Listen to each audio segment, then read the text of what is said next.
2025년 1월 24일 금요일 새벽입니다. 하나님 말씀은 창세기 25장 27절에서 34절입니다.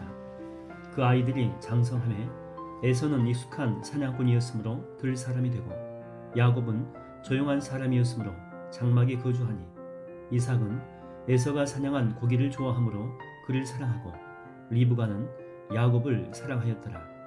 야곱이 죽을 쑤었더니 에서가 들에서 돌아와서 심히 피곤하여 야곱에게 이르되 내가 피곤하니 그 붉은 것을 내가 먹게 하라 한지라.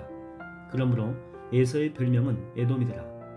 야곱이 이르되 형의 장자의 명분을 오늘 내게 팔라. 에서가 이르되 내가 죽게 되었으니 이 장자의 명분이 내게 무엇이 유익하리요. 야곱이 이르되 오늘 내게 맹세하라. 에서가 맹세하고 장자의 명분을 야곱에게 판지라. 야곱이 떡과 팥죽을 에서에게 주매 에서가 먹으며 마시고 일어나갔으니 에서가 장자의 명분을 가볍게 여김이었더라. 하나님 말씀을 증거하겠습니다. 아브라함은 100세에 이제 이삭을 낳고 또 그 아들 이삭은 늦은 나이 이제 60세죠. 이때 야곱과 에서를 낳게 됩니다. 아브라함이 175살에 이제 죽게 되니까 손주들인 야곱과 그 에서가 15살 사춘기 때죠. 이때까지 아브라함 할아버지는 살아있게 됩니다. 손주들이 커가는 이 모습을 지켜본 거죠. 자, 그러면 할아버지 아브라함은 대체 손주들 야곱과 에서에게 무슨 말을 했을까요? 당연히 하나님이 주신 축복의 메시지를 이야기해 주었겠죠. 얘들아, 하나님이 나에게 이야기를 했는데 우리 가문이 말이야 하늘의 별과 같이 땅의 모래와 같이 많아진다라고 했어.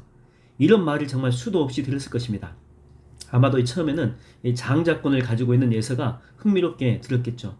왜냐하면 이런 축복이 일반적으로는 장자 계승 원리에 따라서 자기 가문을 통해서 이루어진다라고 생각했기 때문이죠.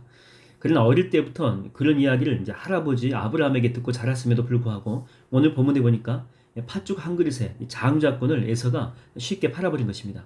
장자의 그 권한, 장자권을 가볍게 여긴 거죠. 어떻게 이런 일이 일어날 수 있겠습니까?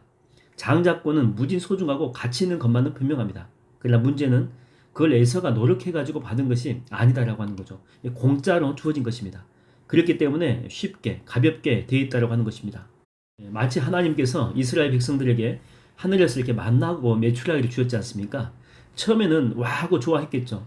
그러나 공짜가 가지고 있는 그 힘은요 오래가지 못합니다. 그래서 나중에는 그들이 불평하지 않습니까? 이 박한 식물 그러면서 못 먹겠다라고 이야기하죠. 왜? 공짜니까 그래. 공짜니까 가볍게 여기는 것입니다. 한 고시 학원을 운영하는 사람이 있는데 그에게 아들이 있습니다. 그 아들은 그 아들이기 때문에 그냥 모든 강의를 다 공짜로 들을 수 있는 특권이 있었죠. 그런데 그 학원에 그 아들 친구도 있었는데 이 친구는 가난해서 학원에서 아르바이트를 했던 것입니다. 그 친구는 아르바이트의 대가는요 받지 않는 대신에 강의는 시간이 나면 이제 들을 수가 있었죠. 나중에 이제 공짜로 강의를 들은 아들은 고시에 합격을 못합니다. 근데 나중에 일을 해서 그 대가로 강의를 들은 친구는 합격을 하게 되는 것이죠. 아들은 다 강의가 공짜이기 때문에 집중을 못한 것입니다. 그러나 아들 친구는 노동의 대가로 얻은 소중한 기회이기 때문에 매 순간 집중하고 열심히 공부하고 그래서 좋은 열매를 맺게 되었다고 하는 것입니다. 어떤 이는 오늘 본문에서 이렇게 보게 되면 야곱이 비열하게 형님 에서가 배고플 때 팥죽으로 장자권을 샀다 이렇게 보는 사람이 있어요. 야비한 사람이다 그렇게 보는 거죠.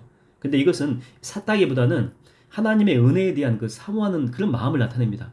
왜냐하면 자기들끼리 그거 사고 판다고 해가지고 그 아버지 이삭이 야곱을 장자로 생각하지 않기 때문이죠. 여전히 아버지 이삭에게 장자는 에서였다라고 하는 것입니다.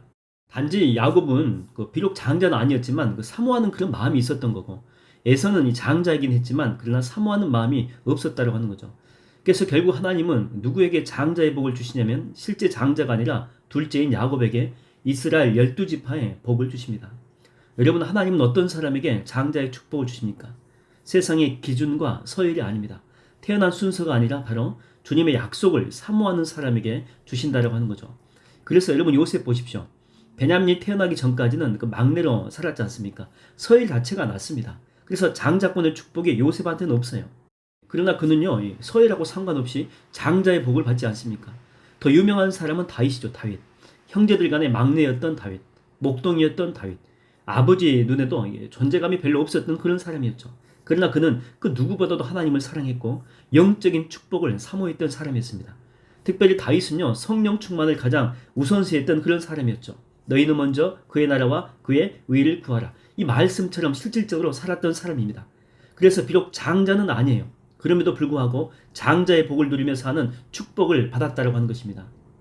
현대의 그 정주영 회장의 그 일학 가운데 1980년 그 서산 간척지 사업이 유명합니다. 서산 쪽에 이제 간척지를 만들어 가지고 농토를 확장시키기 위해서 이제 방조제를 짓는 거죠. 방조제를 지을 때 그 양쪽에서 6.4km인데 지어서 이제 방조제를 지었을 게 오고 있다가 막판 270m 이제 길을 남겨놓고 더 이상 공사가 진행이 안 되는 것입니다.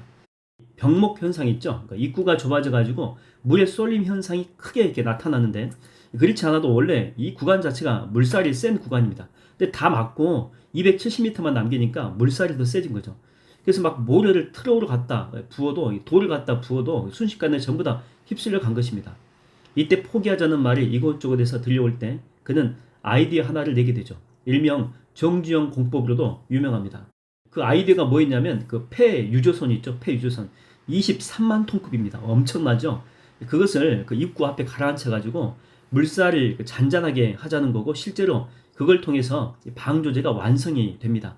이후로 전 세계의 그 매체는요, 한국의 정주영을 주목하고 그를 왕회장으로 부르게 됩니다. 그러니까 아시아의 회장 중에 왕이다라고 하는 그런 별명이죠. 이분은 원래 초등학교도 제대로 나오지 못했죠. 그래서 그 당시 성공 기준에서 보게 되면 절대 성공할 수 없는 그런 신분이고 그런 환경이었어요. 그는 장자권을 갖지 못한 그런 사람이었죠. 그러나 그 당시 경영인으로서 최고의 인정받는 그런 자리까지 나아가게 된 것입니다. 할 수 있다라고 하는 그런 신념과 열정, 그리고 그걸 진심으로 믿는 그런 마음이 그를 있게 한 바로 원동력이 되었다고 하는 거죠. 여러분, 우리는요, 장자로 태어나지 못했을 수 있어요. 다시 말하면 좋은 환경도 없고 돈 많은 부모도 없고 좋은 머리도 아닙니다. 인맥 이런 거 다 없다는 거죠. 그러나 장자의 복을 누리며 살아가는 것은 누구나 가능할 수 있다고 하는 것입니다. 중요한 것은 이걸 잊지 말라는 거예요. 하나님이 나에게 복 주셨고 또한 나를 사랑하셨고 내가 이 세상에서 능력 있는 종으로 살기를 원한다고 하는 것입니다. 저는 여러분이 장자의 복을 다 누리며 살게 되기를 축원드립니다.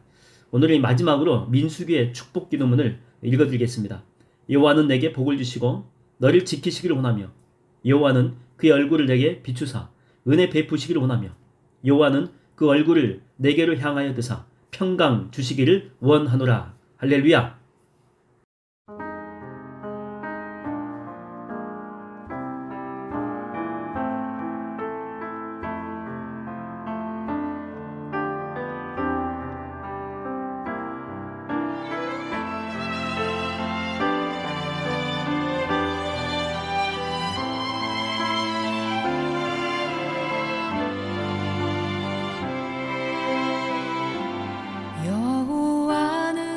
내게 복을 주시고 너를 지키시기를 원하며 여호와는 그 얼굴로 내게 비추사 은혜 베푸시기를 원하네. 여호와는 내게 복을 주시고 너를 지키시기를 원하며 여호와는 그 얼굴로 내게 비추사 은혜 베푸시기를 원하네.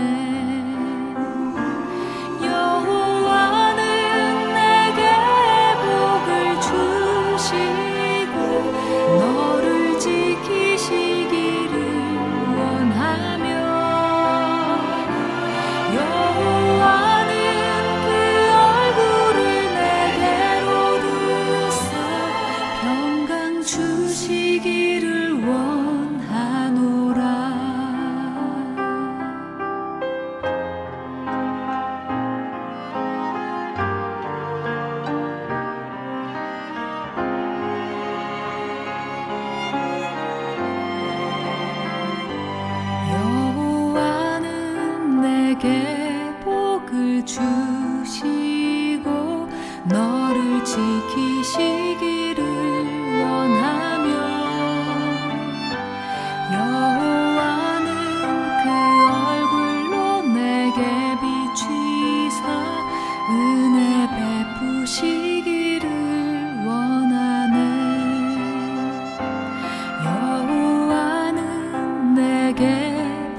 주시고 너를 지키시기를 원하며